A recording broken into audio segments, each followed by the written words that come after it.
spirituelle. Pendant que je donne la parole au pasteur Philippe, nous acclamons très fort le Seigneur.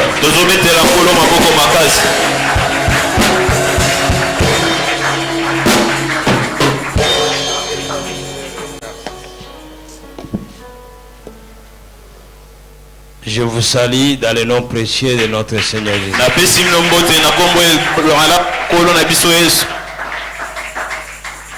J'ai béni fortement le Seigneur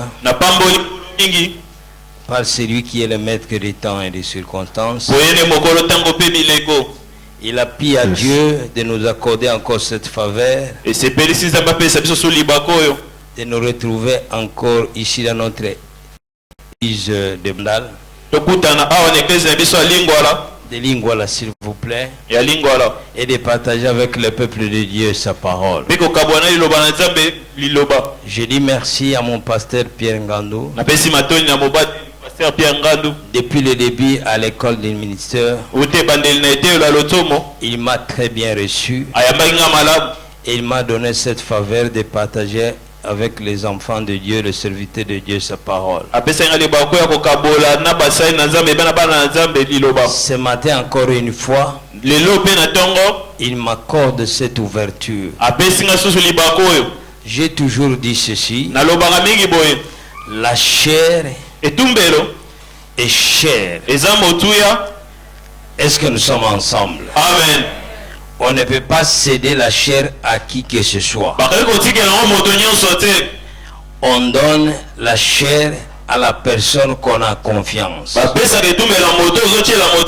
Parce que ici, du haut de la chair, il y a des choses. L'église peut être bénie, ou l'église peut être aussi maudite. Est-ce que nous sommes ensemble? Amen. Voilà pourquoi nous remercions cette bonté de l'homme de Dieu. Et surtout vous les enfants de Dieu. Que le ciel vous voit et que le Seigneur vous bénisse. Voilà, nous allons partager un peu de mots si ce que le Seigneur nous a donné comme message. Nous étions en prière et nous avons demandé à Dieu. Il nous a insoufflé un message que nous voulons partager ce matin. Nous allons lire d'abord la Bible au respect de la parole de Dieu. Nous sommes debout, Philémon, chapitre 1er.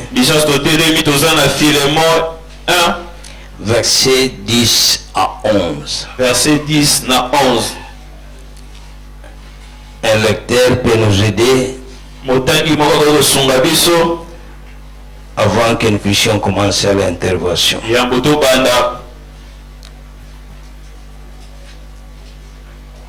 Philémon, chapitre 1er, verset 10 à 11, nous lisons au nom de Jésus. Amen. Je t'ai pris pour mon enfant, que j'ai engendré étant dans les chaînes, Onésime, qui autrefois t'a été inutile, mais qui maintenant est utile, et à toi et à moi. Amen. Amen. Acclamons la parole du Seigneur.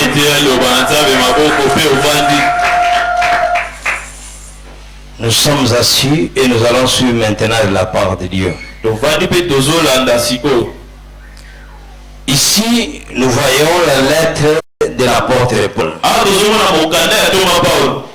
Il a adressé cette lettre à son bien-aimé Philémon.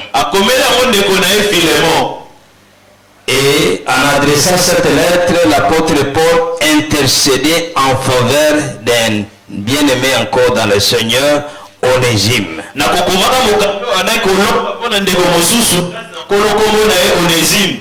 Onésime était un frère en Christ qui a cru à travers l'homme de Dieu, l'apôtre Paul. Mais avant sa conversion, Onésime était un serviteur de Philémon. Onésime azaki mosali ya Philémon. Il y travaillait dans la maison de Philémon comme serviteur. Osala na ndako ya Philémon lokola mosali. Bien qu'il travaillait dans la maison de Philémon, Ata ko bane ko sala pa Philémon. là il n'était pas encore converti. Wana bongo makana note. Il était encore païen. Azaki na mopagano. Pourquoi nous disons cela? Pour aller toujours au babo. Parce que cet homme d'Onésime, Pour moto Onésime, il a profité dans la maison de son maître. a profité na kwa mokonzi na ye. Il a volé Aïba et il s'est enfui. pe akima. Et quand il s'est enfui, Pe tamba kimi, là où il s'est enfui, bisika kimi. le Seigneur l'a rencontré. Kola Il a rencontré le Seigneur. kutani na ye. C'est là qu'il a raconté l'apôtre Bisika wana Paul. akutana kina Thomas Paul. Et après avoir reçu le Seigneur, Na sima na ye koyamba nkolo, maintenant l'apôtre Paul est obligé de retourner auprès de son maître. pour Thomas Paul demander ayebisi pardon. azonga epa mokonzi na ye asenga bolimbisi. Avant qu'il arrive, Yambo yakoma. l'apôtre Paul avait écrit une lettre à Philémon Thomas Paul yakomaki mokanda mpona Philémon. pour supplier Philémon Mpona kopondela Philémon de recevoir de nouveau Onésime. ayamba lisusu Onésime. C'est là qu'on vient de nous lire. Wana nde bauti kotanga. Il dit à Philémon, Ayebisi Philémon, je te prie nabondeli yo pour mon enfant mpona mwana na nga Onésime Onésime que j'ai engendré dans les chaînes, oyo naboti na kati ya minyololo, qui autrefois oyo baleleki était inutile azangaka ntina, et qui maintenant osasa hivi est utile à toi. azanga kotuya mpo na yo mpe mpo na nga. Voilà notre thème de ce matin. Wana nde mama likambo na biso na ntongo ya Ce lelo. que le Seigneur nous a mis à cœur, Oyo mpola tie biso na motema de partager, ya kokabola. et vous allez écrire, vous qui écrivez, Yo tozokomakoma boye autrefois inutile, na kala azalaki kozanga ntina, mais maintenant utile me sasa ye mpe aza na ntina à Dieu et aux hommes. epai na nzambe mpe epai na bato. C'est ça le message que Dieu nous a inspiré. Wana nde message okola apesi biso. C'est ça l'intercession de Paul pour Onésime. Wana nde kolomba ya Paul mpona Onésime. Onésime avait 2 temps dans sa vie. Onésime azalaki na biloko mibale na bomoi na ye. Comme nous tous ici, Lokola biso nyonso nous avons d'abord la vie d'autrefois. toza na bomoi ya kala, La vie que nous menons maintenant bomoi oyo tozobika lelo n'est pas celle que nous avons menée hier. eza oyo tona kobika lobi te. Est-ce que nous sommes ensemble? Eza elongo. Alors, de même que Onésime, Ndenge moko na Onésime il avait une vie de passé. azalaki na bomoi nde eleka. Son passé, c'était la vie qu'il menait dans le péché. Bomoi nde eleka ezalaki banda kobika na kati ya masumu. La vie qu'il menait dans les ténèbres. Bomoi yanda kobika na kati ya molili. Parce qu'il ne connaissait pas encore Dieu. Oya ayebaka na lukolo te. C'est pourquoi il était mal réputé Nde azalaka na sango ya mabe dans le vol. na kati ya moyibi.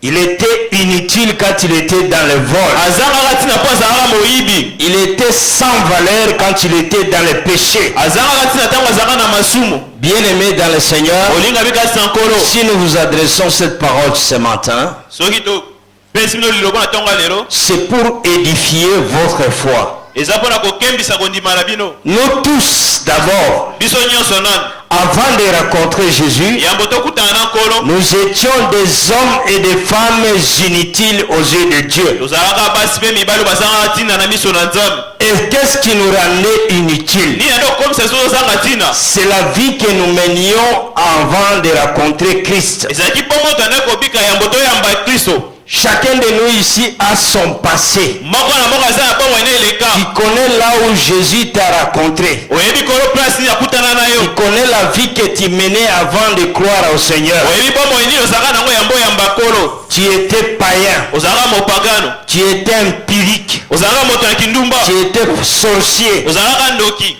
Tu étais mal réputé Ozalaka na sango ya mabe dans le monde. na mokili. C'est la vie que tu menais avant. Ezalaki bomoi oyo ane kobika. C'est cette vie que nous appelons la vie d'autrefois. Yango tozobika bomoi ya kala. Est-ce que nous sommes ensemble?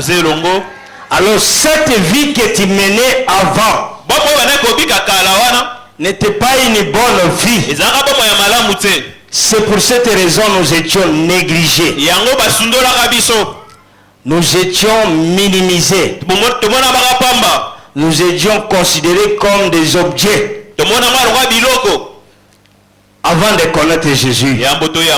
Mais une chose, un véritable enfant de Dieu, il doit connaître là où le Seigneur l'a tiré. Si réellement tu es ici en Christ, parce qu'il y a des frères et sœurs, nous nous réunissons avec eux, mais ils ne sont pas encore en Christ. Ils sont ici, mais leur vie est encore dans le monde. Ce n'est pas des personnes comme ça que nous adressons ce matin. Nous nous adressons surtout à des enfants de Dieu qui sont passés du monde vers le Seigneur, sont passés des ténèbres vers la lumière, qui sont passés du paganisme vers le christianisme. Alors c'est à toi que nous adressons cette parole. Autrefois, quand tu menais cette mauvaise vie, tu étais regardé et considéré comme un homme inutile, une personne sans valeur, comme moi qui vous parle. Dieu m'a tiré de loin. J'étais un pécheur. J'étais un petit voyou, je peux le dire. Parce que je ne menais pas une bonne vie.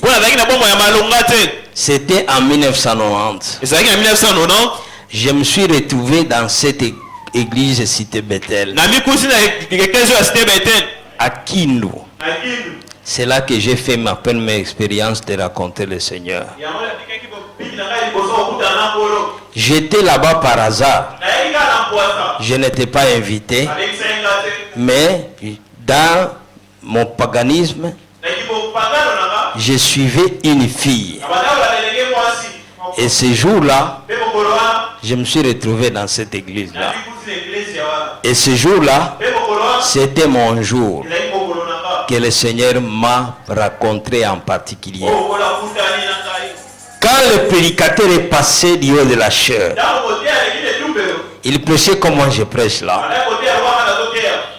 C'est comme si on avait tout expliqué aux serviteurs toute ma vie. Je me suis retrouvé dévoilé et découvert. Il parlait les choses qui étaient dans mon cœur, les péchés qui me rongeaient. Et quand il parlait, j'avais honte de moi-même. Et je n'arrivais pas à me contenir. À la simple appel, j'ai répondu à cet appel. J'ai dit que non, je reconnais que je suis encore un pécheur. Et je donne ma vie en Jésus. C'était pour la première fois que je me suis converti. Est-ce que nous sommes ensemble? C'était mon expérience personnelle avec Jésus. C'était en 1990. Arrivé maintenant le 12 mai 1991, là je me suis fait baptiser au nom de Jésus-Christ. Et ma vie a complètement changé. Est-ce qu'on peut acclamer pour la gloire du Seigneur? Comprenez que depuis 1991, j'ai donné ma vie au Seigneur. Et jusqu'aujourd'hui, je me tiens toujours dans la présence de Dieu. Je n'ai jamais abandonné la foi. Je n'ai jamais trahi le Seigneur. J'ai donné ma jeunesse à Jésus depuis l'âge de 18 ans. Arrivé à 22 ans, j'ai commencé à prêcher l'évangile. Jusqu'aujourd'hui, si vous écoutez par la présentation de l'homme de Dieu, c'est Dieu qui nous a fait grâce. Si je suis ce que je suis aujourd'hui, c'est la grâce de Dieu dans ma vie. Et cette grâce-là n'a pas été vaine. Mais le Seigneur m'a changé, m'a transformé. Voilà pourquoi aujourd'hui je prêche Jésus. Et je t'exhorte, si tu es encore là et tu reconnais que tu mènes encore la vie de péché, tu n'as pas encore la crainte de Dieu, tu ne vis pas dans la sanctification, ce message c'est une interpellation. Le Seigneur veut t'interpeller à abandonner cette mauvaise vie. Cette vie est sale. Si tu vis encore dans le péché, tu ne plais pas à Dieu. Et tu ne peux pas hériter le royaume de Dieu dans le péché. Dans la suie, tu dois abandonner cette mauvaise vie et donne ta vie au Seigneur. Est-ce que nous sommes ensemble? Voilà pourquoi, bien-aimé, nous t'exhortons ce matin. Mais toi, qui as compris et qui as déjà décidé d'abandonner le monde et de donner ta vie au Seigneur, je vais t'exhorter de te consacrer bonnement à Dieu. Est-ce que nous sommes ensemble? De bien te consacrer au Seigneur. Ta façon de se consacrer à Dieu fera de toi maintenant un homme utile. Une femme utile. Utile à Dieu et utile aux hommes. Dans cette église, nous avons besoin des hommes et femmes utiles.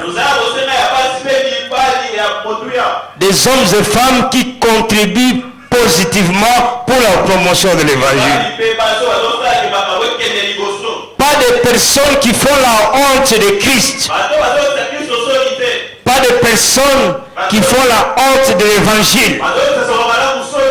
Non, bien-aimé. Si tu vis encore dans les péchés, c'est une occasion que Dieu te donne. Abandonne cette mauvaise vie et donne ta vie au Seigneur. Si tu ne l'as pas encore donné, c'est que c'est Dieu qui te parle. Est-ce que nous sommes ensemble? Et Dieu qui te parle, il veut que tu abandonnes la mauvaise vie et qu'il donne ta vie au Seigneur, afin que ta vie soit consacrée. Amen, amen. Lisons aussi un verset qui va nous aider à comprendre comment nous pouvons être utiles. Dans 2 Timothée chapitre 2, versets 20 à 21. On va nous lire.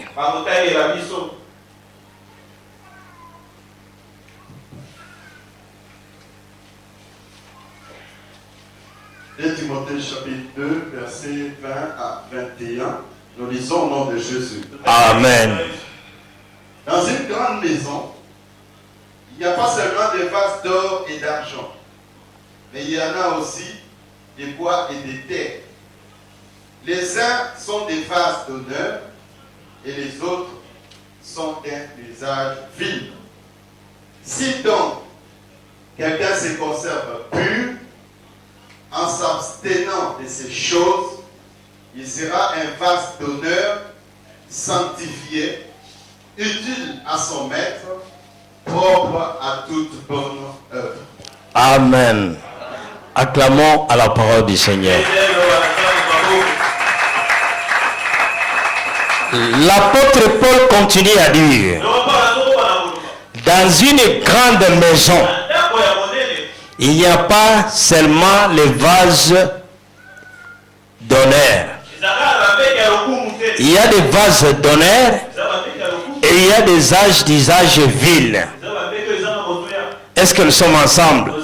C'est pourquoi il a fait cette comparaison à des vases de terre, des vases de bois, des vases de l'or. Mais ce n'est pas l'or qui fait la vase soit une vase d'honneur. Ce n'est pas l'argent qui fait la vase soit une vase d'honneur. Ce n'est pas l'éther qui fait une vase et soit une vase d'honneur. Mais il dit une chose. Si quelqu'un se conserve pire, sera un vase d'honneur, utile et propre à son maître, pour être utilisé à des occasions d'honneur. Si tu veux que Dieu t'honore, toi tu dois d'abord commencer à honorer le Seigneur. Ne mène pas ta vie en désordre. Ne mène pas ta vie dans le péché. Apprends à respecter Dieu. Apprends à craindre le Seigneur. À marcher dans la voie du Seigneur. Si tu respectes le Seigneur aussi va t'honorer. Il y a des personnes que Dieu honore. Est-ce que nous sommes ensemble? Lui-même Jésus a dit ceci. Si quelqu'un me sert, mon Père l'honorera. Est-ce que nous sommes ensemble? Servir Dieu dans la sanctification, dans la pureté des cœurs, mais non pas dans les désordres. Parce qu'il y a des gens qui prétendent servir Dieu, mais ils sont dans le péché, dans le vol, dans l'impudicité, dans les mauvaises choses qui ne donnent pas gloire à Dieu. Si tu sers Dieu dans cette condition-là, jamais jour Dieu ne t'honorera. Est-ce que nous sommes ensemble? Si tu veux être honoré par le Seigneur, c'est toi premièrement qui dois commencer à l'honorer par ta manière de vivre, par ton témoignage, par la vie que tu mènes. Est-ce que nous sommes ensemble? Et si tu honores le Seigneur et tu le sers intégralement, le Seigneur va t'honorer. Il va te donner la valeur. Moi qui vous parle, bien-aimé, je menais une vie sans valeur. Je n'étais considéré par personne. Je n'étais connu par personne. J'étais vraiment un vaurien sans Jésus. Mais après avoir connaître une expérience personnelle avec le Seigneur, le Seigneur m'a transformé. Aujourd'hui, je me trouve en train de parler à des hommes et à des femmes respectueux et vous m'écoutez. Cela n'est pas l'œuvre d'un homme, c'est la main de Dieu. Est-ce que nous sommes ensemble? Moi qui pouvais m'écouter, je n'étais personne, mais aujourd'hui je suis respecté, je suis honoré par les hommes parce que le Seigneur m'a fait honorer. Si tu crois cela, tu peux acclamer très fort. Voilà pourquoi, bien-aimé, nous te prions dans l'amour du Seigneur. Mets ta vie au propre et mets ta vie au sérieux. Sois sérieux dans l'église. Sois un homme respecté dans les siges qui marche bien avec le Seigneur. Est-ce que nous sommes ensemble?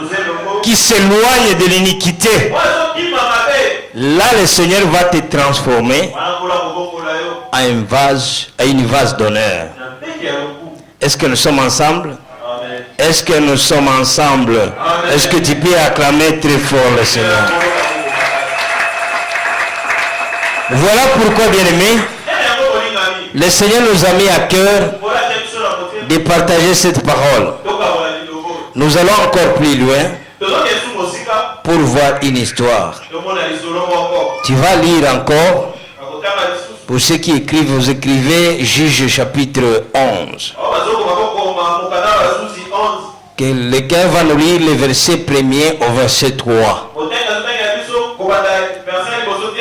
Nous voulons comprendre encore une chose. À partir du Juge chapitre 11, verset 1er au verset 11. Juge chapitre 11, verset 1 à 3. Amen. Nous lisons au nom de Jésus. Amen. Jephthé les Galadites était un vaillant héros. Il était fils d'une femme prostituée et c'est Galad qui avait engendré Jephthé.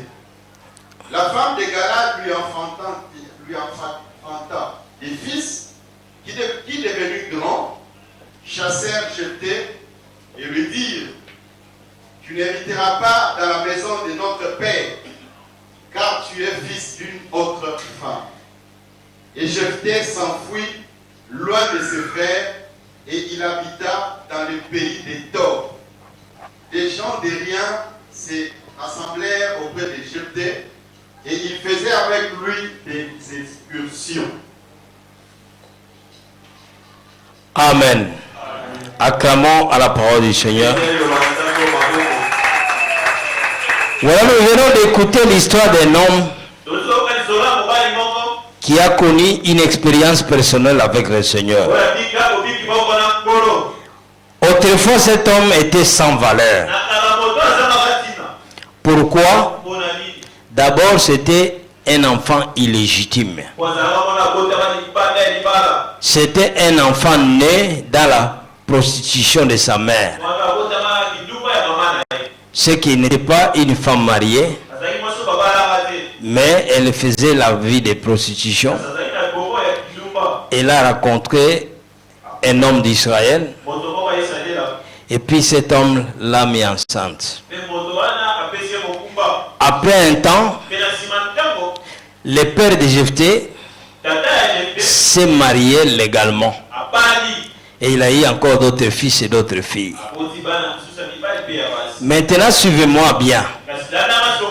Lorsque Jephthé a grandi dans sa maison, dans la maison paternelle, la Bible dit que les autres enfants, ils ont chassé Jephthé. Pourquoi? Parce que Jephthé était un enfant d'une femme prostituée. Il dit que toi, tu ne peux pas hériter ensemble avec nous dans la maison de notre père. Vas-y loin de nous. Et on l'a chassé. C'est pour cette raison Jephthé est parti. Et la Bible dit que là, il est parti très loin, habiter dans les pays des Tob, loin de sa famille. Et comme il n'avait pas une vie heureuse, il a commencé à souffrir. Il s'est retrouvé entouré de gens de rien, que nous appelons aujourd'hui les Maïbobo, les enfants de la rue. Ce sont ceux qui vivaient ensemble avec Jephthé.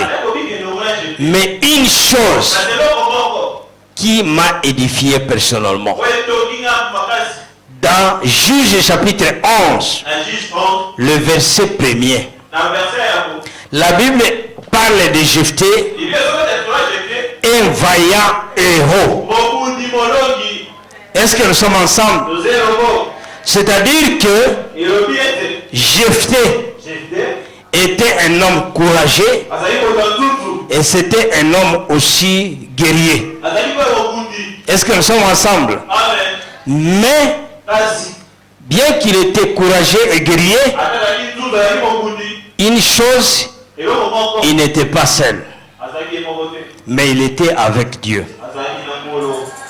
Est-ce que nous sommes ensemble? Il y a parmi nous même des gens qui sont mal réputés, qui ont eu, par exemple, ils sont nés dans ils ont eu des naissances illégitimes.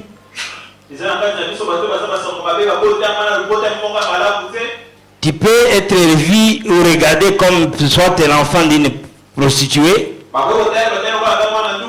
ou tu as mené une vie de prostitution. La vie que tu menais là t'a rendu sans valeur. Maintenant, je te dis, avec Jésus, si tu donnes ta vie bonnement au Seigneur, toi qui es sans valeur, mais le Seigneur te donnera la valeur. Toi qui n'as pas d'estime, le Seigneur te donnera d'estime. Si tu marches bien avec lui, est-ce que nous sommes ensemble? Voilà, cet homme de Jephthé était un homme de rien, fils d'une prostituée. Mais la chose importante, Jephthé avait connu le Seigneur. Jephthé avait marché avec Dieu. La preuve, c'est ce que nous voulons lire ici. Qu'on nous lise encore le verset 11. Et puis le verset 29 à 31. Suivez bien l'histoire de Jephthé. Juge chapitre 11, verset 11 et verset 29 à 31. Et Jephthé partit avec les anciens des Galades. Le peuple le mit à sa tête et l'établit comme chef. Et Jephthé répéta devant l'Éternel à Mitzpah toutes les paroles qu'il avait prononcées. Verset 29. L'esprit de l'Éternel fut sur Jephthé. Il traversa Galade et Manassé. Il passa à Mitzpé du Galade. Et de Mitzpé du Galade, il marcha contre les fils d'Ammon.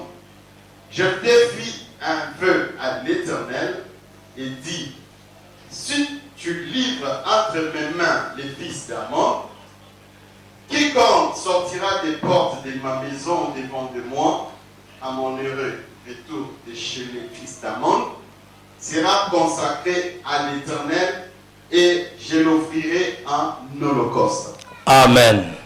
Acclamons à la parole de Dieu. Ici, on nous parle de la vie de Jephthé. Comme nous venons de dire, Jephthé a rencontré le Seigneur dans sa vie. Il a marché avec Dieu. Il menait une vie de prière. Est-ce que nous sommes ensemble? Après être chassé par ses frères, là où il se trouvait, il menait toujours la crainte de Dieu.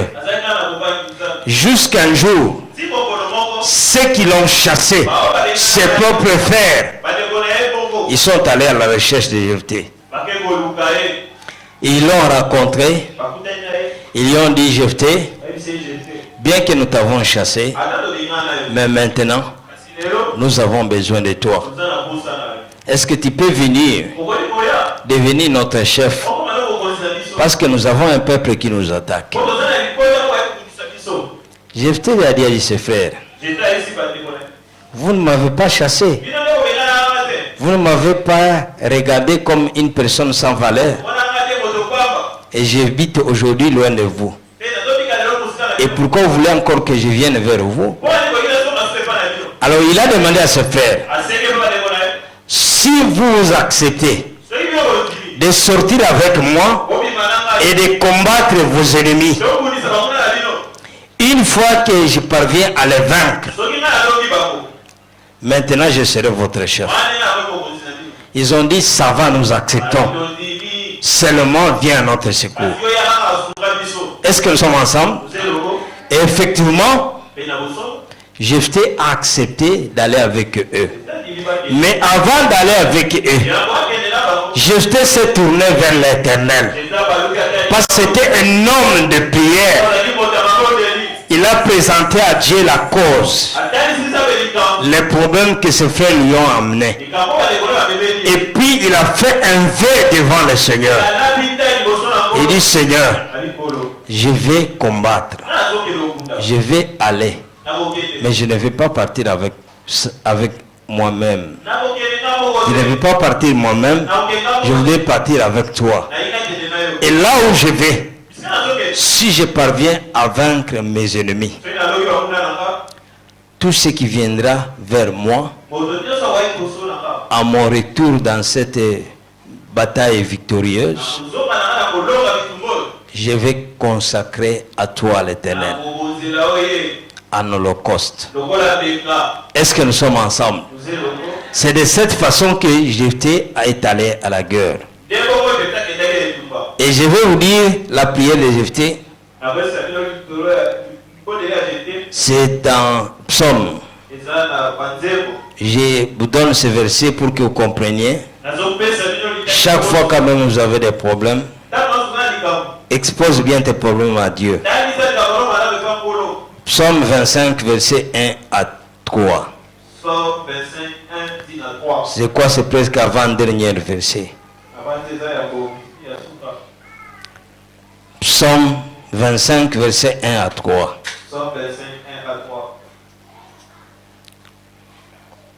Psaume chapitre 25, verset 1 à 3. Nous lisons au nom de Jésus. Amen. Éternel, j'élève à toi mon âme. Mon Dieu, en toi je me confie. Que je ne sois pas couvert de honte. Voilà. Que mes ennemis ne se réjouissent pas à mon sujet. Amen. Tous ceux qui espèrent en toi ne seront Point point confondu. confondus. Amen. Ceux-là seront confondus qui sont Infidèles sans cause. Acclamons le Seigneur.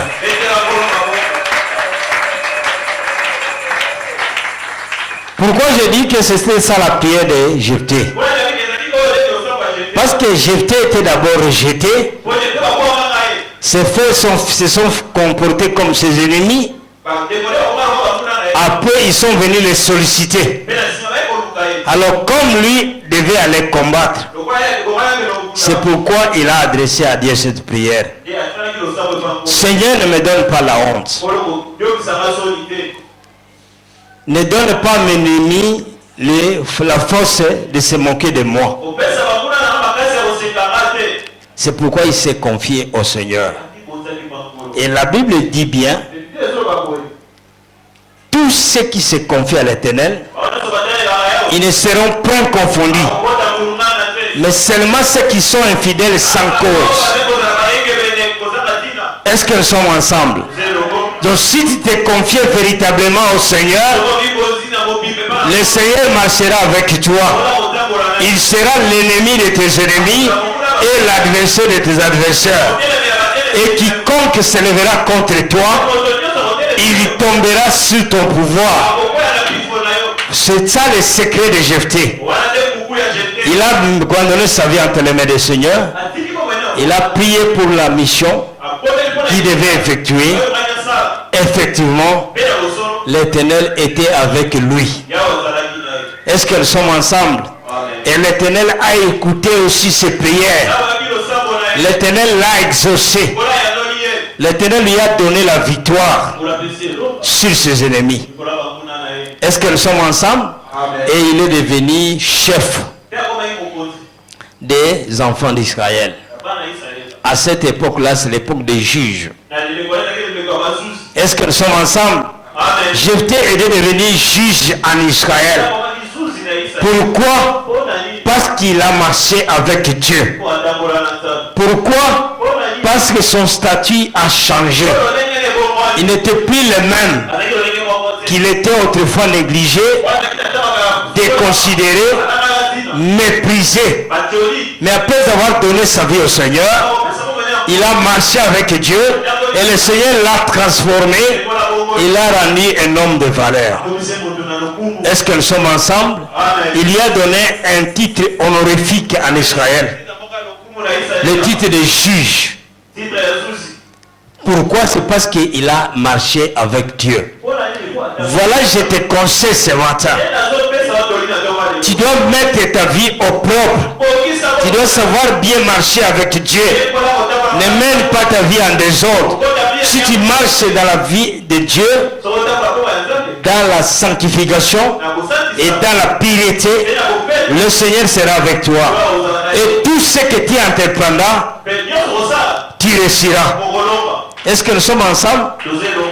Le psalmiste David nous dit ceci: tous ceux qui sont infidèles sans cause, ils seront confondus. Il y a des gens qui croient que non. Dieu bénit Parce que toi tu es venu de quelque part d'une famille très honorifique. Non. Même si tu es venu de rien, sans valeur, tu es méprisé par le monde et par les hommes. Mais le seul Jésus est capable de te donner la valeur, est capable de te donner l'estime et même l'honneur aux yeux des hommes. Mais la chose que Dieu te demande, c'est de mettre ta vie au propre, de te conduire dignement comme un véritable enfant de Dieu. N'accepte pas de mettre ta vie en désordre. Est-ce que nous sommes ensemble? Si tu mènes ta vie en désordre, tu auras la honte. Le Seigneur va te confondre. Même si tu cites les versets bibliques, ces versets bibliques ne s'accompliront jamais. Vous savez, hier j'étais très choqué. Quand je suis passé sur Triomphal, j'ai trouvé un masse, un monde terrible sorti du stade des martyrs. J'ai demandé qu'est-ce qui se passe. Il y a match aujourd'hui. Il dit non, il n'y a pas match. C'est parce que Fali Ipupa chante dans les stades. C'est pourquoi tout ce monde-là. Nous avons eu même des embouteillages. On a traversé difficilement cet endroit. Et le Seigneur m'a parlé intérieurement. Il dit, tu vois tout ce monde-là. Au conseil de Fali, ils sont partis. Très nombreux. Demain à l'église. Ces mêmes personnes-là viendront m'adorer moi. Amen, amen. Et ça m'a touché les cœurs. J'ai dit au bien-aimé qui m'ont conduisé, voilà ce que Kinshasa est devenu. Les gens ne savent pas distinguer les biens et les mal. Vous adorez le Seigneur, la même bouche vous célébrez Jésus, et la même bouche vous chantez avec Fali. Les cantiques du monde. Dieu n'est pas dans la confusion. Est-ce que nous sommes ensemble? Dieu n'est pas dans la confusion. Tu ne peux pas servir 2 maîtres à la fois. Soit tu aimeras l'un et tu haïras l'autre. Tu ne peux pas servir Dieu et le monde. Si tu veux encore suivre le monde, va suivre Fali. Mais si tu veux suivre le Seigneur, marche avec Jésus et mène ta vie au propre. Est-ce que nous sommes ensemble? Et le Seigneur sera avec toi. Il sera l'ennemi de tes ennemis et adversaire des adversaires. Mais si tu ne sais pas faire la part des choses, tu viens s'amuser ici à l'église, le Seigneur va te confondre. Moi, je n'ai pas honte de le déclarer devant tout le monde. Même si on te fait de fausses promesses, que tu verras ceci ou cela, mais tu ne verras rien avec Jésus si tu mènes ta vie en désordre. Est-ce que nous sommes ensemble? Tu dois d'abord commencer par mettre ta vie au propre, te séparer des péchés, te séparer de toutes les désordres. La vie que tu menais autrefois, abandonne d'abord cette vie-là. Marche avec le Seigneur. Même si les gens te méprisent, il arrivera, les gens vont t'honorer. Et les gens vont t'acclamer pour la gloire du Seigneur. Est-ce que nous sommes ensemble? Voilà pourquoi, bien-aimés, le Seigneur nous a mis cette parole à cœur, de partager avec son Église, avec son peuple, que nous devons faire la part des choses. Nous ne devons pas vivre dans le méli-mélo, mais nous devons nous séparer. Écoutez notre dernier verset dans Galates, s'il vous plaît, chapitre 4, versets 8 à 9. Qu'on nous lise rapidement pour la gloire de Dieu.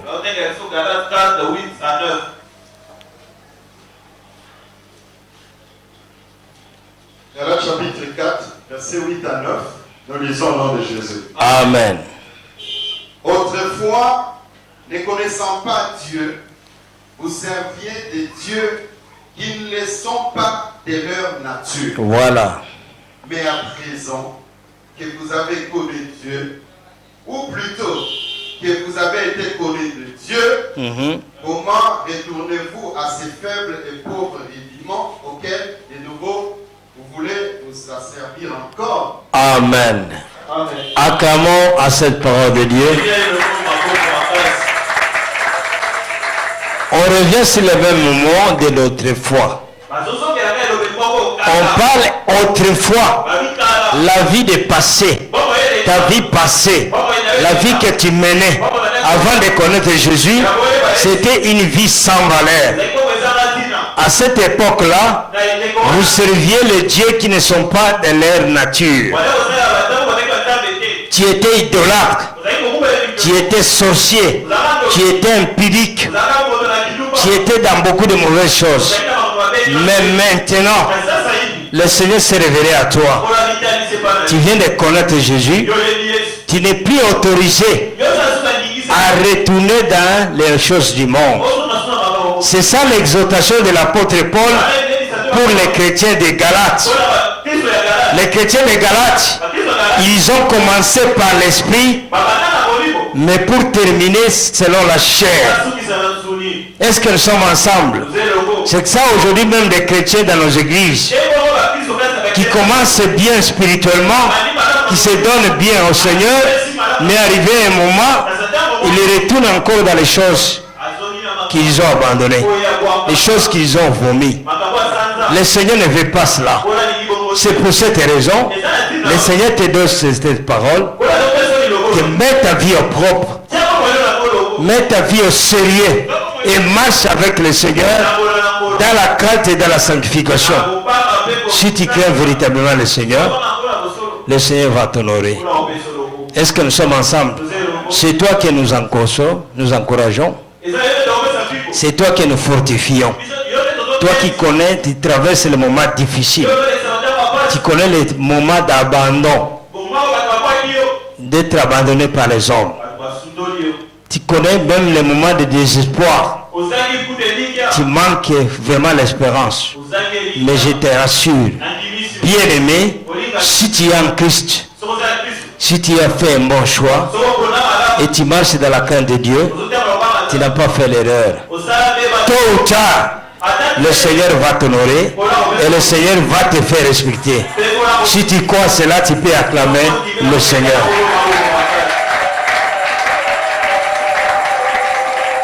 Voilà pourquoi le Seigneur te dit, sois patient, mets ta vie en ordre et marche avec le Seigneur. Le Seigneur va te faire rire et le Seigneur va t'honorer. C'est ce qu'il a fait avec Jephthé. Il a honoré, lui qui était méprisé et abandonné les hommes, mais le Seigneur lui a retourné sans valeur. Est-ce que nous sommes ensemble? Autre jour que Dieu permettra, nous pourrons parler du vœu de Jephthé qu'il avait fait devant l'Éternel.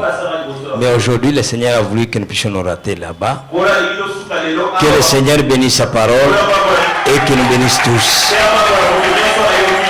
Merci. Nous allons nous recueillir dans la présence de Dieu. Bien-aimé, tu es ici.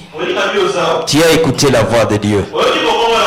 Le Seigneur vient de te parler pour t'interpeller. Si tu veux que le Seigneur te fasse du bien et que le Seigneur te console et que le Seigneur t'honore, prends la ferme résolution. Si tu reconnais mener une vie qui n'est pas propre devant le Seigneur, mets-toi debout là où tu es. Nous allons prier pour toi, pour que le Seigneur te fasse grâce. Le message de Dieu est sorti et chacun de nous a reçu de sa part. Tu dois te mettre debout pour implorer la grâce de Dieu sur ta vie. Et le Seigneur a dit, quiconque aura honte de moi devant les hommes, j'aurai honte de lui aussi devant mon Père. Si tu n'as pas honte de Jésus, tiens-toi debout là où tu es et nous voulons prier le Seigneur. Que Dieu te bénisse, ma soeur, mon frère, que Dieu te bénisse. Toi aussi, tu peux te tenir debout. Si le Saint-Esprit t'a parlé, en particulier, tiens-toi debout là où tu es. Que Dieu bénisse notre bien-aimé. Que le Seigneur bénisse tous ceux qui sont debout. Toi aussi, l'Esprit de Dieu te parle. Tu menais la vie que tu mènes. Tu connais la vie que tu mènes. Mais le Seigneur te parle d'abandonner cette mauvaise vie, de donner ta vie au Seigneur. Prends la ferme résolution et le Seigneur va te bénir. Voilà. Tu vas fermer les yeux. Toi qui es debout. Et nous allons prier le Seigneur. Tu vas prier après moi. Seigneur Jésus, je viens à toi ce matin. Autrefois, je ne te connaissais pas. Mais aujourd'hui, je viens de te connaître. Tu as parlé dans mon cœur. Et je me sens coupable. C'est pourquoi je me fléchis mes genoux devant toi. Mon cœur devant ta face. Pardonne tous mes péchés. Je donne ma vie à toi.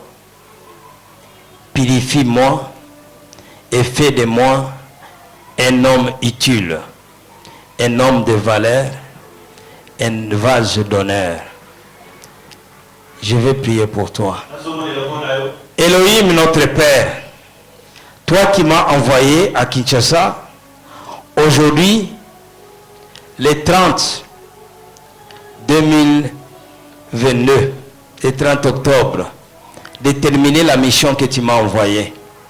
J'abandonne tout ton peuple de cette église, tous ceux qui ont reçu ta parole. Accepte, Seigneur, de les accepter au devant de toi. Ceux qui ont pris cette ferme résolution ce matin de donner leur vie à toi, accepte de les pardonner, de les purifier et de les sanctifier pour qu'ils soient des vases d'honneur à tes yeux. Laisse que ta grâce et que le Saint-Esprit les fortifie, qu'ils se tiennent debout pour marcher ensemble avec toi. Sois l'ennemi de leurs ennemis et sois adversaire de leurs adversaires. Tous ceux qui se lèvent contre leur vie pour leur faire la guerre, je déclare nul et sans effet au nom de Jésus-Christ de Nazareth. Je déclare ta victoire et je déclare, Seigneur, que ton sang purifie tous ceux qui ont accepté ta parole.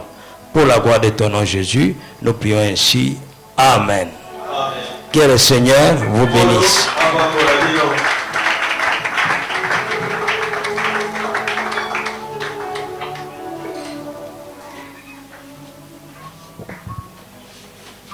Acclamons très fort le Seigneur.